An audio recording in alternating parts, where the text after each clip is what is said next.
députés et sénateurs, vous avez un rôle à jouer pour aider à corriger les excès du passé. Vous les collègues du Grand qui quittez les groupes armés, je vais le dire.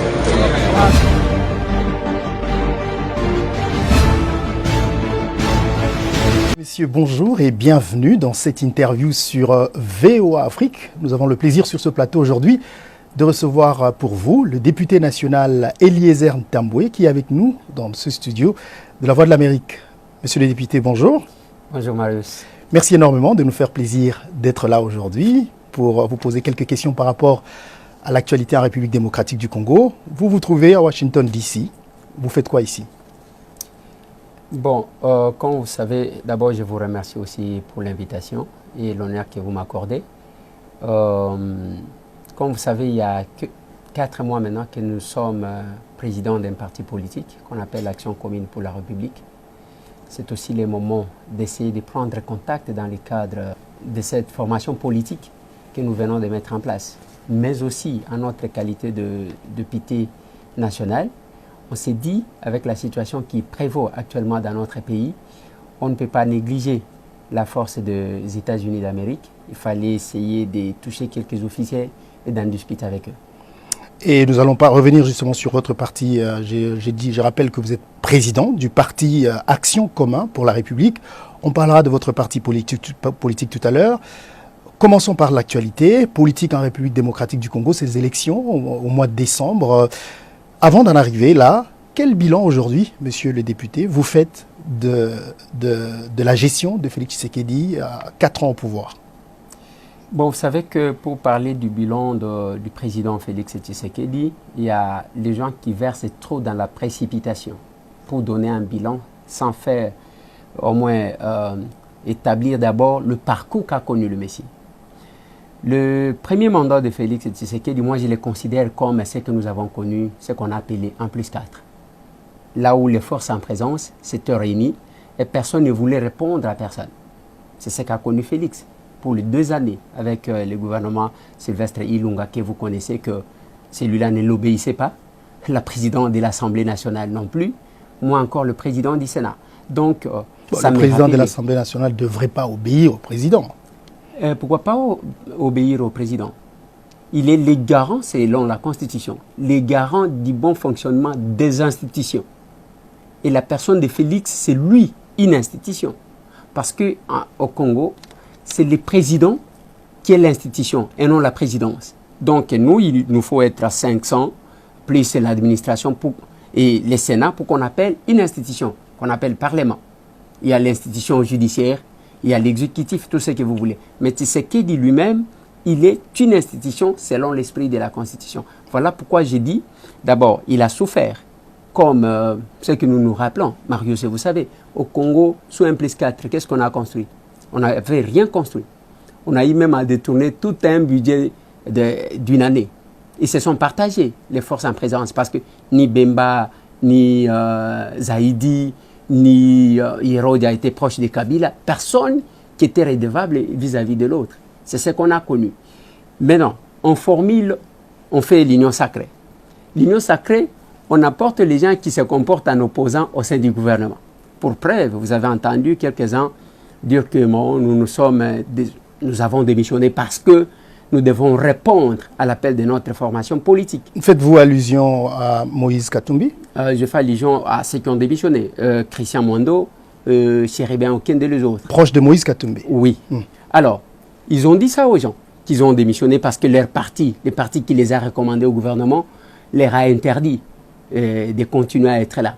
Mais, au Christian Mwando d'ajouter, il dit qu'il a bénéficié d'une bonne collaboration et d'un bon encadrement, et du président de la République et du Premier ministre. J'ai tiré juste les conséquences du congrès qui a été tenu à Lubumbashi avec Ensemble pour la République, dont je suis cofondateur. Il est normal, comme je vous l'avais dit, à vous-même, Eric Ambago, que ce qui est juste est juste. On ne peut pas continuer à tromper tout le temps les gens. Aujourd'hui, il y a des devoirs de loyauté. Moi, je suis venu au gouvernement où j'ai bien travaillé avec le Premier ministre et avec le Président de la République qui m'ont bien encadré. mais je suis venu dans le cadre d'Ensemble pour la République. À partir du moment où Ensemble quitte la coalition, il ne m'appartient pas à moi de rester dans la coalition où ma famille politique m'a recommandé se retirer. Mais je vais donner un exemple que vous connaissez. C'est comme si vous êtes un enfant né hors mariage. Vous accompagnez votre maman qui vient de se marier. Et puis, lorsque votre papa ou votre maman quitte le mariage, vous ne pouvez pas dire que moi je reste. C'est juste impossible. Vous êtes entré au gouvernement sous la bannière d'Ensemble pour le changement, pas d'Ensemble pour la République. Ensemble pour le changement, oui. Ensemble pour la République aussi. Mais moi, j'ai été le chef de la délégation qui a conduit ces négociations. Donc, le président Katumbi m'a fait confiance. Il m'a confié les négociations. À partir du moment où Ensemble a quitté le gouvernement, il m'appartenait à moi de tirer des conséquences. Vous êtes aujourd'hui de l'opposition. Je suis de l'opposition parce que mon groupe politique a décidé d'être de l'opposition. Là, il n'y a pas de raison que la personne peut avancer par rapport à ce qu'il devrait faire pour sa patrie. On attendait les bilans, c'est ainsi que nous attendons que la démission ne soit pas un discours pour obtenir des voix auprès de la population. On doit nous dire qu'est-ce qu'ils ont fait lorsqu'ils étaient là.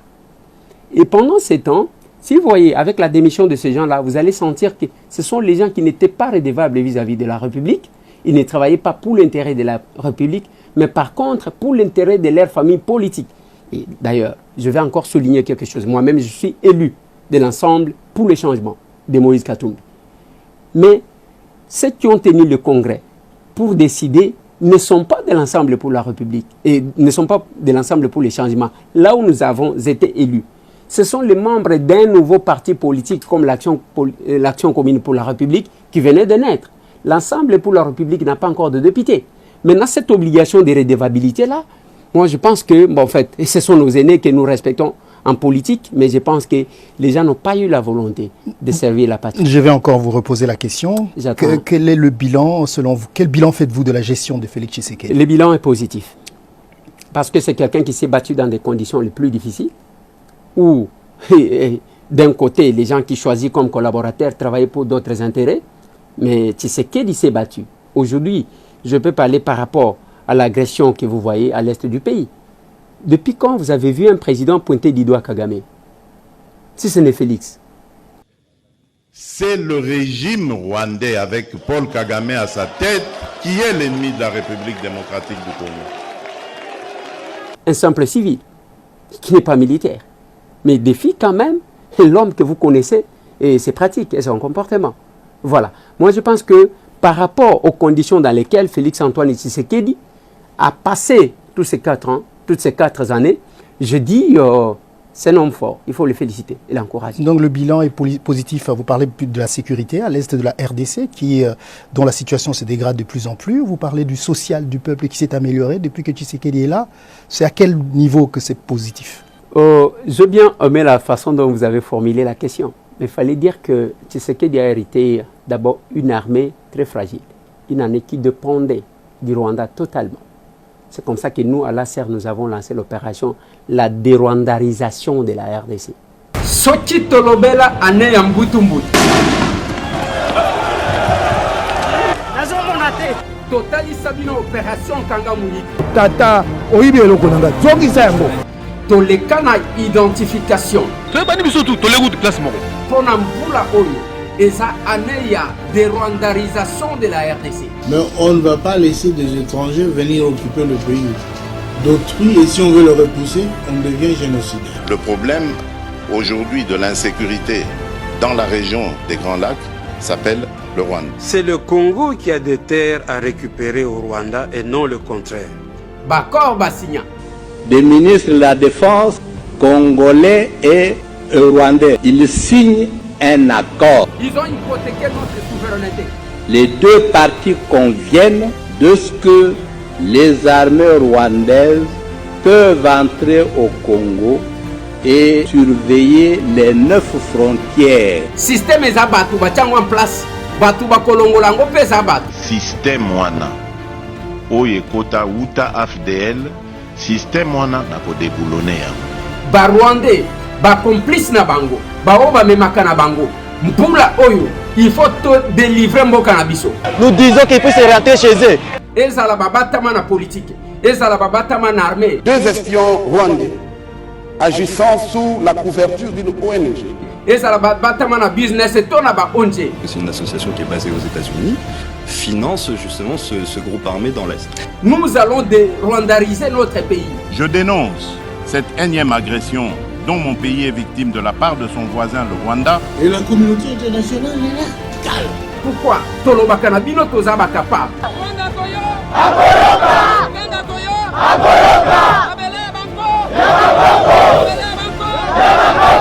Opération de rwandarisation de la RDC.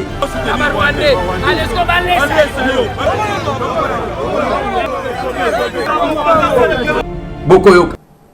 Parce que c'est une armée. Tshisekedi a trouvé quoi? A trouvé que le régime Kabila avait signé des conventions avec des accords avec les Rwandais où Kabila permettait aux militaires rwandais d'assurer la sécurité des 9 frontières de la RDC. Les accords où le régime Kabila demandait aux services de renseignement rwandais de venir faire le travail au Congo et à qui faire le rapport. Les accords où on disait un Rwandais peut devenir automatiquement congolais. Marius, ça nous inquiète. Où se trouvent ces accords? Ça existe. Où? Ça existe, je sais que ça existe. Si vous voulez, je vais vous en fournir prochainement si vous avez besoin. Oui. Et voilà. Et c'est qui a signé ces accords? C'est le régime Kabila qui a signé. L'accord, par exemple, est du 23 mars, parce que vous entendez là, on parle d'un 23. Qu'est-ce qui s'est passé? Le 23 mars, quels sont les accords? C'est les accords qui stipulent qu'un Rwandais peut devenir Congolais de manière automatique. Comme vous savez, Marius, et vous connaissez les Congos comme moi, et que de l'AFDEL, nous avons connu le CNDP, on en arrive à M23 pour fragiliser. Et l'erreur qu'avait connu Mzé, tout ça c'est la faute qu'avait commis Mzé Laurent Désiré Kabila. Il a commis cette erreur comment? Il vient au pouvoir, au lieu de considérer que l'armée est apolitique et garder les militaires qui ont été formés avec les frais de l'État, il va chasser tout le monde, il va prendre quelques-uns qui n'avaient pas fui, le Plaza Kitona. Un endroit qui était prévu pour 100 personnes, on va mettre 4500. Et on préparait les aliments, on mettait du savon pour que ces gens-là mangent et meurent. Et comme conséquence, les Kadogo, comme vous savez, les Kadogo, ce sont les jeunes qu'on a ramassés sous l'encadrement des sergents rwandais, sont devenus des généraux, avec l'obligation de redevabilité vis-à-vis de leurs mentors. Et c'est cette armée-là que nous avons trouvée. Donc, la guerre à l'Est ne date pas d'aujourd'hui. C'est depuis 30 ans. Et Félix venait d'arriver. Et les efforts de Félix, personne n'ignore. On parle du social.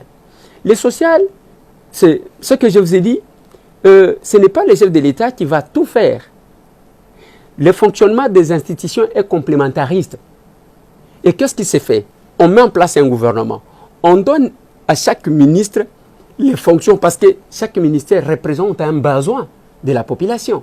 Accomplissez ces besoins-là. S'il y a échec, il faut suivre le ministre qui est le responsable de ces départements-là et faire avec lui l'évaluation.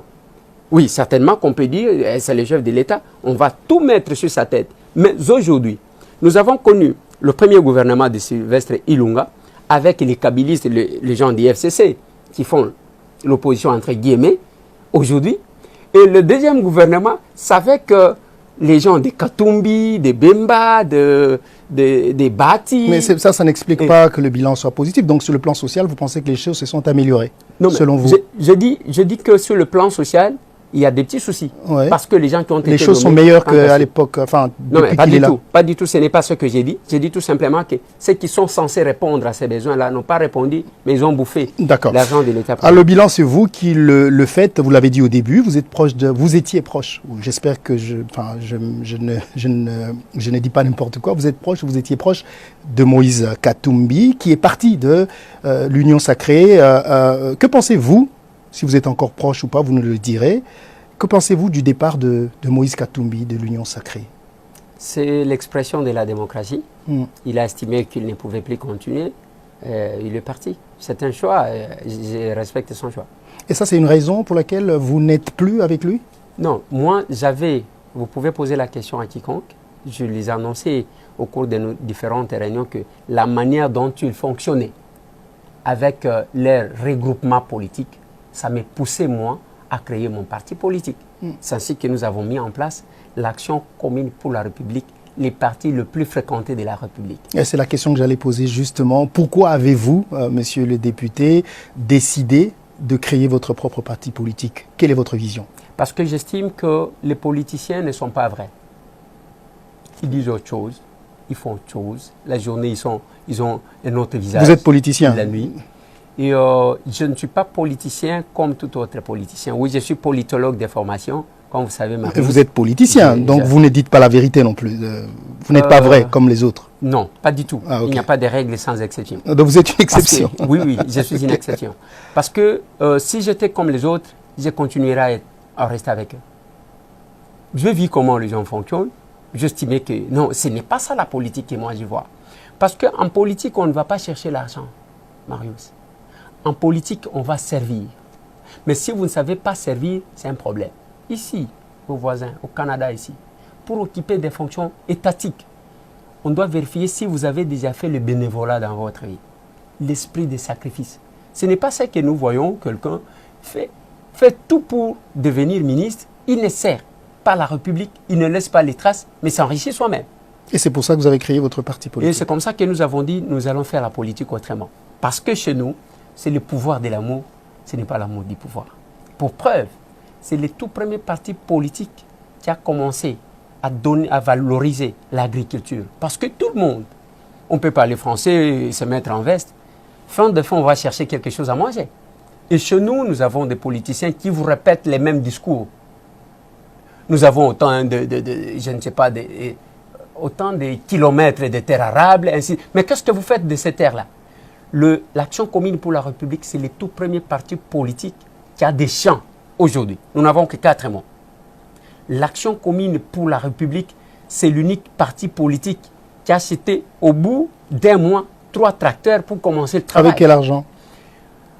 C'est l'organisation qui fait tout. Nous avons vu Obama dans ces pays. Il n'avait pas l'argent, mais grâce au concours des autres, il a fait les exploits. Mais quand on voit le nombre de partis politiques en République démocratique du Congo, est-ce que ça vaut encore la peine de créer un parti politique? Y a-t-il pas moyen de vous rassembler dans un courant pour défendre des intérêts communs? Non. L'Action commune pour la République, Marius, n'est pas un parti de plus. Comment ça? Ce n'est pas un parti de plus. C'est une réponse aux attentes de ce peuple-là, qui se plaint tous les jours. Quelqu'un va chercher le mandat, dès qu'il a son mandat, il se fait entourer d'autant de policiers, c'est fini. Et d'ailleurs, je vais vous donner un exemple. Qu'est-ce qui s'est fait pendant la campagne électorale? Marius se pointe, il est candidat. À Kinshasa, comme vous savez, il y a peu de problèmes. On dit, on a la question de l'insécurité avec les Koulouna, que vous savez, on a un problème d'eau, on a un problème d'électricité, on a un problème des érosions, on a un problème de, si je peux citer, d'emploi. OK? Mais maintenant, on a un problème de soins médicaux. Maintenant, comment font les politiques, d'autres politiques que vous connaissez, qui ont beaucoup plus d'expérience que nous?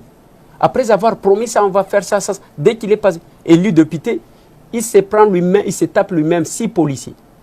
2 qui vont commencer à rester à la maison, 2 se baladent avec sa femme, 2 autres avec lui-même. Conséquent, alors qu'il y a un sous-siat qui est censé contrôler tous ces quartiers-là, qui n'a que 3 policiers avec une arme qui peut ou ne pas fonctionner les moments venus. Vous voyez ça?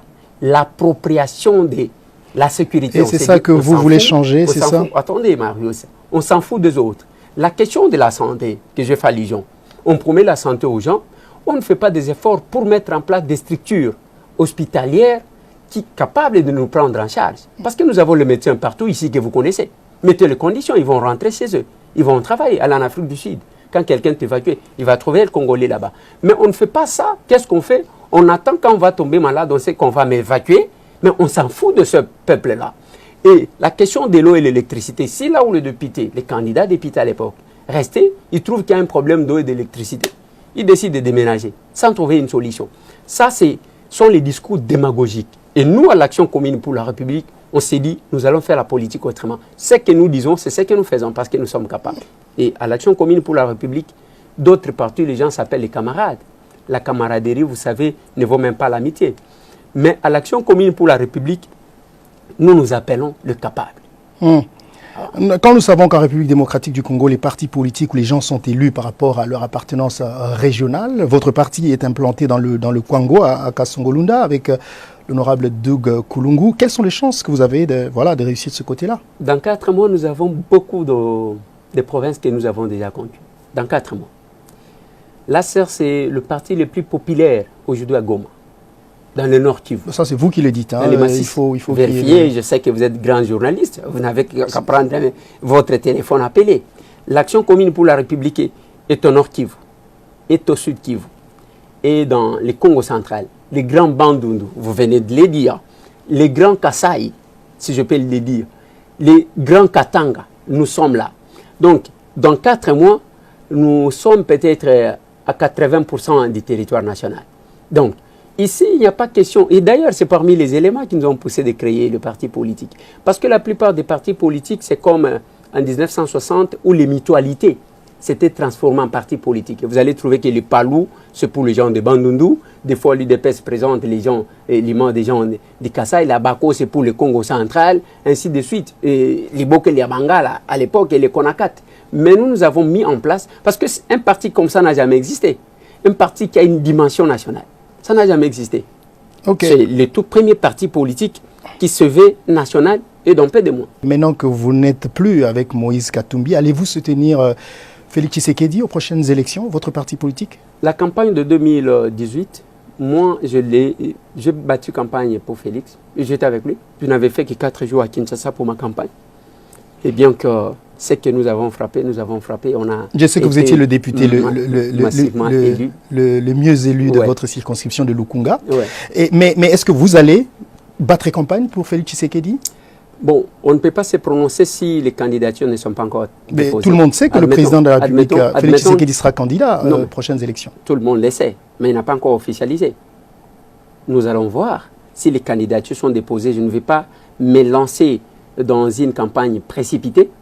Nous allons attendre les candidats. Ce n'est pas tout le monde. J'ai entendu, comme vous savez, notre ami Daniel Safou s'est déclaré aussi candidat. Mais pourquoi Daniel Safou vous fait rire?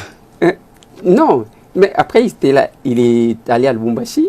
Et c'est pour ça qu'il a cédé pour les comptes de Moïse Katumbi. Nous savons tous que le président Tshisekedi sera candidat aux prochaines élections. Il l'a dit, il sera candidat. Est-ce que votre parti va le soutenir? Non, à l'ACER, ce n'est pas le président qui décide comme ça. C'est les congrès qui décident. Les moments venus, on sera en congrès et les capables vont décider quel candidat nous allons soutenir. Alors, je rappelle à ceux qui nous regardent qu'avant d'être député national, vous étiez journaliste, un des journalistes célèbres de la République démocratique du Congo. Comme ceux qui sont passés avant vous, vous étiez très critique vis-à-vis de l'ancien président Joseph Kabila. Maintenant que vous êtes de l'autre côté, j'ai 2 questions à vous poser. La première, avez-vous, comme disent les autres, profité de cette notoriété pour vous faire une place sous le soleil? Je ne sais pas si je dois aller dans l'essence de votre question, mais je vais répondre. Vous l'avez dit, qu'il y avait eu d'autres journalistes célèbres avant nous. Mais ont été célèbres à la télé, qui sont passés de l'autre côté. On connaît le bilan, je ne vais pas les citer. Et vous êtes dans la lignée. Et c'est là que nous faisons la différence. Posez la question, nous sommes à 500 députés. Marius, sur les 500, posez la question qu'on vous cite 10 députés dans les 500. Si on ne va pas citer les noms de Bessitam.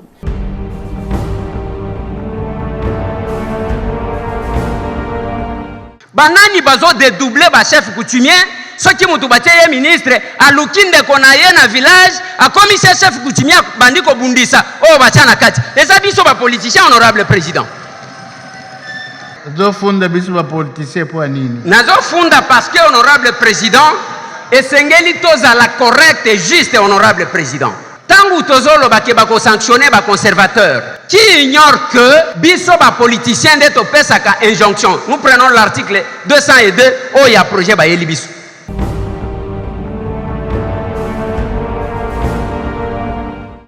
Honorable président, ndenge oyebi ba client ya morgue ezabi bembe. Na Kinshasa, j'ai tout un répertoire ya ba morgue ndenge bazali kotonga yango na Kinshasa. Koluka ba client ya kokotisa na morgue, honorable président, batu ba koluka kobomisa batu.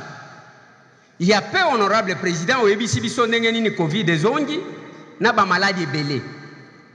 Nangonga oyo honorable président nazo ebisa yo ba morgue ezali kaka ko servir pona ko bomba bibembe te et comme ko servir en même temps des chambres froides honorable président. Soki tozui ba disposition te biso nyonso ba tutolia ka biloko alibanda to kokufa honorable président.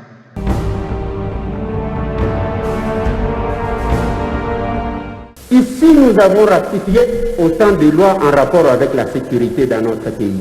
Est-ce que nous pouvons d'abord évaluer la conséquence des lois que nous avons ratifiées? Les lois ne se créent pas par rapport aux autres. Les lois sont votées par rapport à nous-mêmes, par rapport à la République, parce que c'est nous qui sommes bénéficiaires. Nous connaissons les réalités de notre pays. Nous connaissons la malhonnêteté de quelques-uns des pays voisins. Je sais que, honorable président, nous sommes obligés de ratifier. Mais voilà ce que je propose.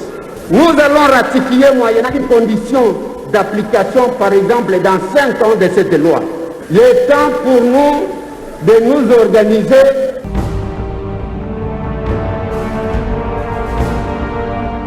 Honorable président, nous soyez dit et l'homme politique, nous sommes à la politique. Avec le ministère des Alaka pour représenter les besoins de la population. Parce que le ministère pour la salaté. La ministère pour la besoin de la population des Awa. Oui, les amis, madame. Si vous manquez de respecter l'enseignement, honorable président, les autres qui n'ont pas moi qui va être là, on va être là, on va bien dans ma béla. Besoin de la population, ils ont touché dans ma dame. Les gens ne peuvent pas créer un monde.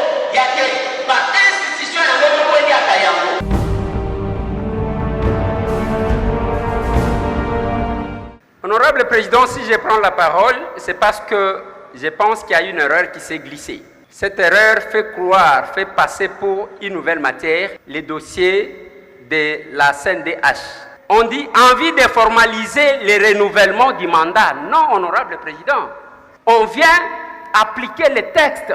Et la commission, le bureau qui est là, date de 2015, Honorable Président. Alors qu'ils sont déjà à la 7e année depuis qu'ils sont là, Honorable Président. J'ai dit Honorable Président. Mais, merci collègue. En fait, vous avez raison.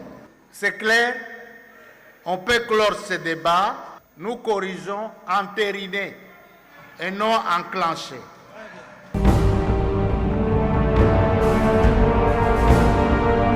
Généralement, dans ces pays, nous avons tendance à vouloir occidentaliser nos lois. Les copier-coller nous met en difficulté, Honorable Président. Alors que le loi, Honorable Président, vient répondre à un besoin. C'est la codification d'un besoin d'une communauté, à ce que je sache. Et qu'est-ce qu'on fait? On va mettre en place une loi où on va charger l'État à indemniser, à payer. Alors que ce qui crée les rébellions, les conflits, qui amènent aux violences sexuelles, tout ce que vous voulez, ce sont ceux qui deviennent le lendemain le dirigeant dans ces pays, Honorable Président. Si on doit voter pour cette loi, on doit donner aussi les critères de qui doit devenir ministre des Droits humains.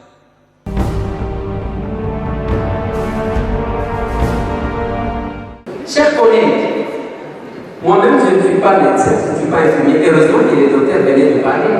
L'infirmier, c'est un généraliste. Il passe partout. Mais la sage-femme est formée uniquement pour suivre la femme. Donc, on parle de la santé sexuelle et santé de reproduction. La sage-femme sait détecter, regarder une femme enceinte et comprendre comment elle fait. Voilà où est la différence, chers collègues. Merci à toutes les sages-femmes. Aujourd'hui, c'est votre jour. Merci à notre bureau d'avoir accepté de programmer cette proposition de loi. Merci.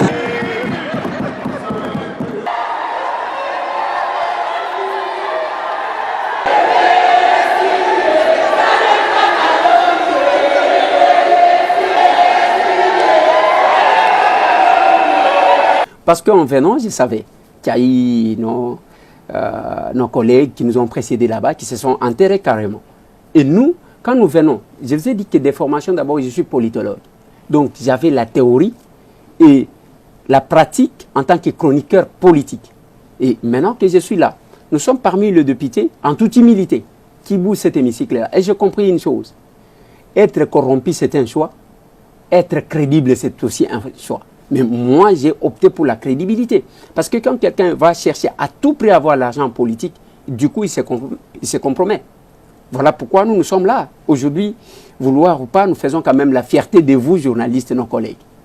Alors, c'est un phénomène qui arrive tous les 4 ans en RDC. Il y a une émission vedette à la télé qui critique le pouvoir. Vous êtes passé par là aussi, vos prédécesseurs aussi. Il y en a d'autres aujourd'hui. Est-ce que c'est un moyen, justement, de vous faire un nom pour vous faire élire? Oui, mais je pense que... Quand on va en campagne électorale, Marius Munga, chaque candidat présente ce qu'il est. S'il est médecin, il va vous dire que moi, je suis médecin. On a vu Kachala quand il était venu. C'était qu'il était médecin, ainsi de suite, il va guérir les gens, tout et tout. Les gens, il a brandi sa profession. La même chose avec les avocats. Moi, je suis défenseur, j'ai défendu tel. Mais pourquoi vous interdisez aux journalistes d'utiliser aussi leur profession pour montrer de quoi ils sont capables? Ce n'est que normal. Les pasteurs, la même chose. Il va se dire, je suis un homme de Dieu, je vais faire ceci ou cela. Alors, l'interdiction ne devrait pas être pour les journalistes. Je suis journaliste. Je suis député aujourd'hui. J'ai dit, je suis fier d'avoir été élu massivement grâce à la profession journalistique. Et maintenant que vous êtes de l'autre côté, avez-vous aujourd'hui la même façon de voir les choses que quand vous étiez journaliste, ou vous pensez que les choses sont différentes d'être de l'autre côté? Je suis resté constant. J'ai la même façon. Je vous ai dit que c'est compromettre. Vous pensez toujours que les politiciens y mentent, qu'ils disent pas la vérité? C'est pourquoi j'ai mis en place une structure. C'est pas pour rien, c'est parce que j'ai constaté qu'il y a beaucoup de menteurs, même les gens que moi, tant que j'ai respecté à l'époque, je me suis dit, en tout cas, tel qu'on dit en lingala, liban des akatiti. Alors que je parle peu du doigt. Alors qu'avez-vous fait depuis que vous êtes député national? Il y a eu des lois que vous avez proposées qui ont été votées? Bien sûr que oui. J'ai déposé plusieurs propositions de loi, mais comme vous savez, nous sommes nombreux. Une proposition de loi a été adoptée en plénière. C'est la loi portant organisation de l'ordre des sages-femmes.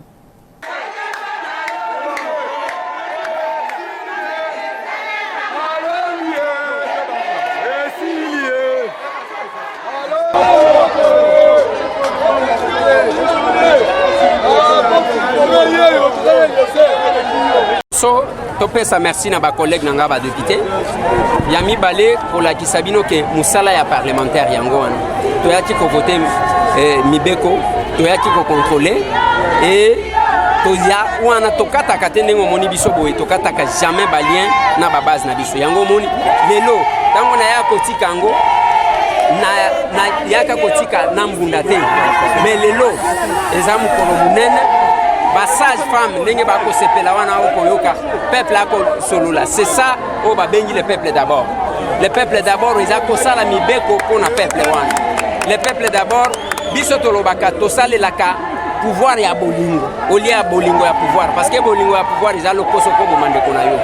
Lelo na ko remercier bureau na biso oti même président na biso boso apesi commission kaka 10 jours bapesaka te parce que za loi ekoya ko sauver nana ebaki ke bato bazalaki kokufa 312 par jour koleka covid koleka bitumba na est koleka ebola maladie nyonso tout donc nde yango wana awa nazopesa merci na ba collègue nanga nazopesa merci na réseau de jeunes parlementaires oto travailler na bango merci na ba sage femme nyonso parce que victoire eza mais c'est embouté eza ya bango mo merci. Et cette loi, pourquoi je l'ai choisie? Parce qu'on parle de l'Est, que les gens meurent. Mais au Congo, vous savez que les femmes qui meurent à l'accouchement, il y en a 3 par heure. Et les enfants qui meurent à l'accouchement sont 10 par heure. Prenez, par jour, on a combien de décès? Personne qui en parle. Et la loi, on ne vote pas les lois pour voter. Les lois qu'on vote par correspondance, parce qu'on a trouvé aux États-Unis, on fait ça. Vous ne savez pas s'ils ont fait ça par rapport au climat. Mais vous amenez ça. La réflexion par correspondance. Mais nous avons dit, écoutez, là, il y a les gens qui meurent. La loi, c'est la codification de quelque chose par rapport aux réalités de la société. C'est ainsi que nous avons proposé cette proposition de loi qui sauverait les vies humaines. Et j'ai proposé, par rapport au contrôle, parce que nous avons 2 missions. Vous avez appris la situation du ministre de l'économie. c'est votre humble serviteur et ses collègues, parce que là, on ne joue pas en solo, on joue en groupe. Et ses collègues, vous aviez entendu à l'époque comment j'ai été vilipendé, comme quoi j'étais corrompu pour faire tomber le ministre de l'économie. Finalement, il est tombé. Et nous avons marqué les points. Nous restons là dans les contrôles, nos relations avec la Chine. Je dénonçais du fait qu'il n'y avait pas les relations gagnant-gagnant, il y avait les relations gagnant-perdant. La Chine était en train de gagner. Et nous, on ne gagne pas. Jusqu'aujourd'hui, Marius, vous savez que les Congolais ne se rendent pas en Chine depuis la Covid. C'est vraiment difficile. Mais si par magie vous vous rendez là-bas, on vous met en quarantaine. Mais ces Chinois-là, d'où est venue la Covid? Mais c'est de vers au Congo, sans problème. On ne fait rien. Ainsi de suite. Donc, c'est pour vous dire que j'ai un bilan par rapport à ma prestation en tant que parlementaire, un bilan largement positif. Depuis que vous êtes député national l'année dernière, Martin Fayulu a fait une sortie médiatique où il disait que les députés nationaux en RDC gagnent 21 000 $. Vous êtes député national. Est-ce que vous confirmez que vous gagnez 21 000 $? Non, la démarche, c'est une démarche politique de mon vieux Martin Fayulu Madidi. Je vais vous rappeler, je vais vous rafraîchir la mémoire et vous allez vous rappeler tout de suite. Kabila annonce qu'il ne serait plus candidat. Il y a la guerre interne de leadership qui éclate au sein de l'IFCC à l'époque. D'un côté, il y avait Aubin Minakou. De l'autre côté, il y avait Matata. Aubin, président de l'Assemblée, il voulait être dauphin. Matata, Premier ministre, il voulait être dauphin. Qu'est-ce que Matata a utilisé comme arme? Il fallait opposer Aubin avec la population. Il va dire, et d'ailleurs, le député touche 15 000 $, c'est beaucoup d'argent. Et du coup, c'est la population. Nous, on était là, journalistes. On a fait des marches en tant que les opposants. On touche. Et aussi, j'ai compris ça avec mon vieux Martin Fayulu. Il y a une guerre de leadership dans les grands Bandundu. Il y a Mbosso aujourd'hui qui est président de l'Assemblée nationale. Il y a Martin Fayulu Madidi qui s'est dit président et lui qui veut prendre le leadership du grand Bandundu. Il fallait déstabiliser l'institution où Mbosso se trouve. Admettons que ça soit vrai. Il a parlé de 20 ans. On ne parle pas vous êtes député national, vous êtes la seule personne. Je vais arriver. Je m'excuse. Qui peut nous dire? Est-ce que vous gagnez? Marius, je vais arriver. Ne vous en faites pas. Vous aurez bien une bonne réponse que vous donnerez aux autres si vous le voulez. Il y a ceci. Admettons que ça soit 21 000 $. Martin Fayulu, il est député élu dans la même circonscription électorale que moi, à Lukunga.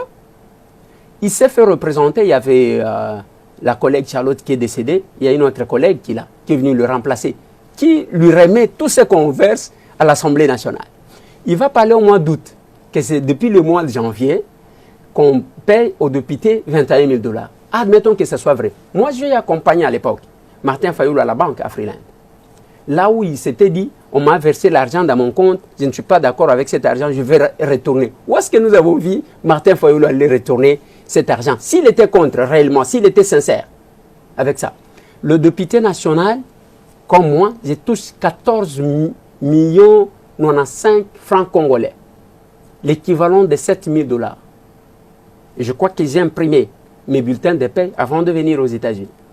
Vous les avez là avec vous? Non, je ne les ai pas amenés parce que je ne savais pas. C'est tout ce que vous gagnez, 7 000 $? Oui, oui, je touche 7 000 $. Moi, je ne suis ni président de la commission parce que... Ok, vous touchez 7 000 $, c'est tout ce que vous touchez, vous? Oui, vous n'avez pas de primes Non, les primes, il y en a. Combien? Les primes, il y en a. Les primes ne sont pas permanentes comme le prime de médecin. On dit prime, on donne régulièrement. C'est quand qu'on vous donne des primes? C'est pour quand vous devez voter une loi? Par exemple, vous effectuez une mission. OK? On peut vous donner quelque chose. Par exemple, il y a des lois qui nous demandent d'être là renfermés pendant autant de temps. Il y a des primes qu'on donne à la commission. Moi, je suis de la PAJ. On en a déjà connu, on nous renferme pendant une semaine. On doit travailler matin, midi, soir.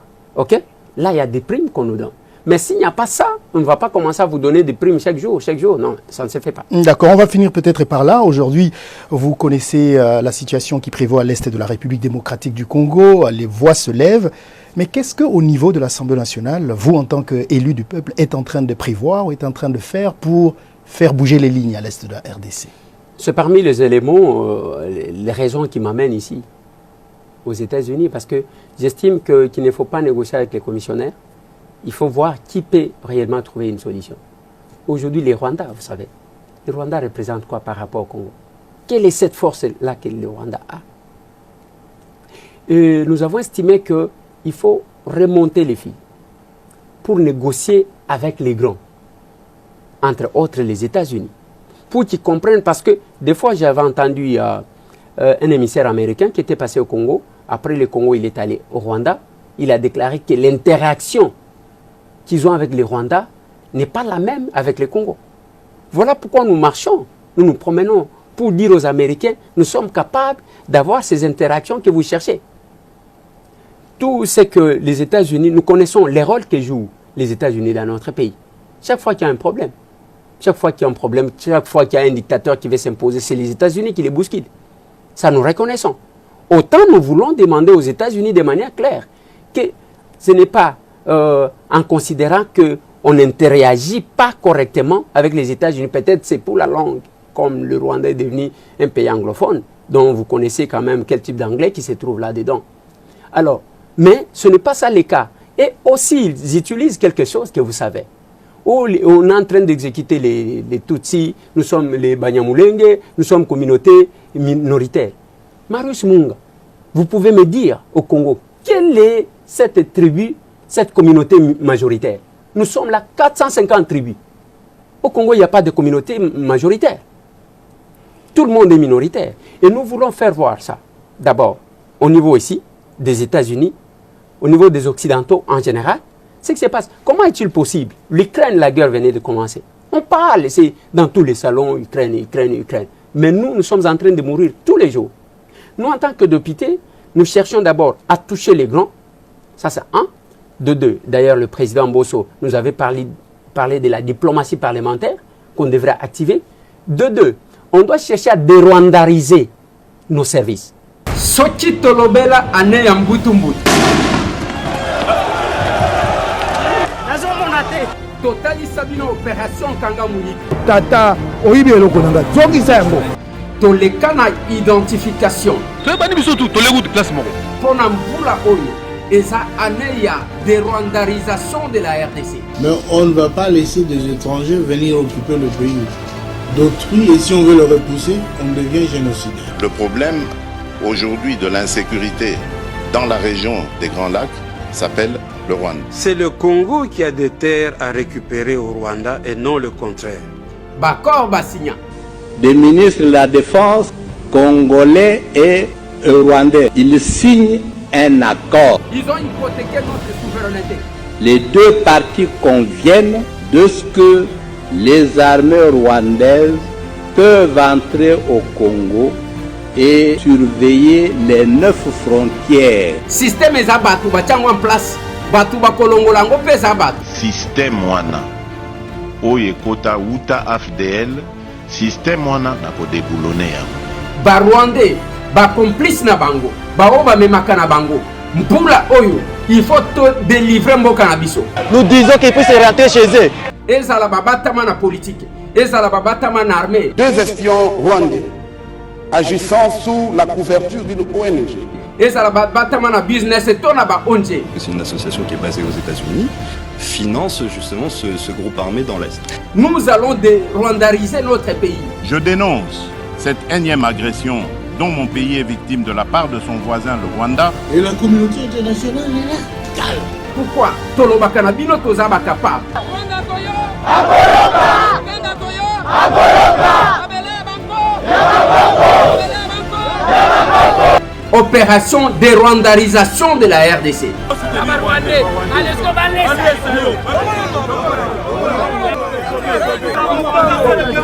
Bokoyoka. Le régime passé a poussé les Rwandais de s'accaparer de tout. Nous voulons dérwandariser, c'est-à-dire chercher à sortir les services de renseignement, les Rwandais qui travaillent contre la RDC, au sein de la police, les Rwandais qui travaillent contre la RDC, au sein de l'armée, les Rwandais qui travaillent contre la RDC, au sein de la classe politique, les Rwandais qui travaillent contre la RDC. Monsieur le député, c'est ça ce qu'on appelle la dérwandarisation. D'accord. Est-ce que vous ne pensez pas que C'est une sorte de faiblesse de chaque fois qu'il y a quelque chose qui ne marche pas en RDC, de voir le Rwanda derrière, le fait de dire tout le temps Rwanda, Rwanda, Rwanda. Ne pensez-vous pas que c'est un signe de faiblesse de la part ce n'est pas un signe de faiblesse. Des politiques congolais? Non, ce n'est pas un signe de faiblesse, c'est juste l'expression d'une certaine réalité. Vous voyez ça? À l'époque, vous savez ce qu'a été Mobutu avec les Rwandais. Même au décès d'Adiariman, vous savez ce qu'on avait fait. Alors, pour le moment, quand nous parlons du Rwanda, ce n'est pas que nous accusons à tort le Rwanda. Vous avez vu les M23, qui n'existait pas. Aujourd'hui, c'est l'armée rwandaise qui se bat sur notre sol. Pour quelles raisons? On ne sait pas. Vous avez même entendu les alibis qu'ils donnaient pour dire que non, voilà, on poursuit les FDLR, on poursuit les ADF. Où est-ce que vous avez déjà vu les ADF ou les FDLR s'attaquer au Rwanda ou au Ouganda? Aucune fois. Donc, ce n'est pas un danger, ni pour le Rwanda, ni pour l'Ouganda. C'est plutôt un danger pour la République démocratique du Congo, mon pays. Monsieur Eliezer Tambwe, nous sommes arrivés à la fin de cet entretien, malheureusement. Peut-être que vous avez un tout dernier mot à tout sécuriser, ou une question que j'aurais dû vous poser, que je n'ai pas pu vous poser, que vous voudriez bien que les gens qui nous suivent puissent retenir de votre passage ici à la Voix de l'Amérique. Merci beaucoup, Marius. Je dois dire à ceux qui vont nous suivre que nous sommes en difficulté d'abord au Congo, parce que nous sommes devant trois choses. Il y a les social du peuple, que vous avez posé la question, d'un côté. Il y a la guerre, de l'autre côté. Il y a les élections, là-bas. Maintenant, on se pose la question si les trois, on doit opérer un choix. Et si on demandait à M. Tambwe que je vais opérer un choix pour mettre beaucoup plus d'importance sur l'aspect sécuritaire.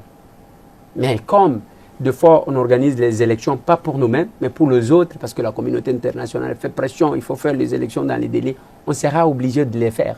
Parce que vous pensez que si ça dépendait que de vous, on n'aurait pas dû faire les élections? On aurait d'abord se pencher sur la question sécuritaire. Parce que ceux qui sont à Kichanga, ceux qui sont à Bunagana, ne sont pas congolais, sont moins congolais que nous. Donc les gens meurent, nous battons pour accéder au pouvoir.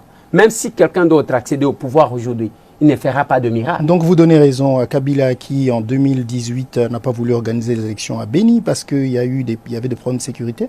Non, mais il avait... De toutes les façons, il avait quand même organisé par la suite les élections.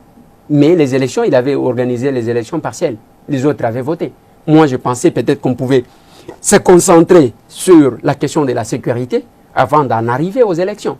Pour que nous soyons dans un climat un peu normal, pour que nous puissions faire quelque chose. Pour terminer, Marius, je dois dire à ceux qui nous suivent que la structure que nous avons, la formation politique que nous avons mis en place, ce n'est pas pour blaguer, c'est pour corriger les erreurs que vous avez constatées, les déceptions que vous avez connues avec les politiciens.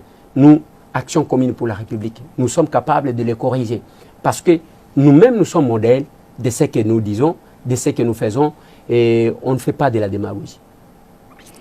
Monsieur Eliezer Tambwe, merci beaucoup. Je rappelle que vous êtes député national en République démocratique du Congo et vous étiez de passage ici à Washington DC. C'était un plaisir de vous avoir sur notre plateau. Merci encore. Merci Marie. Merci à vous de nous avoir suivis. On se retrouve très bientôt avec un autre invité. À très bientôt.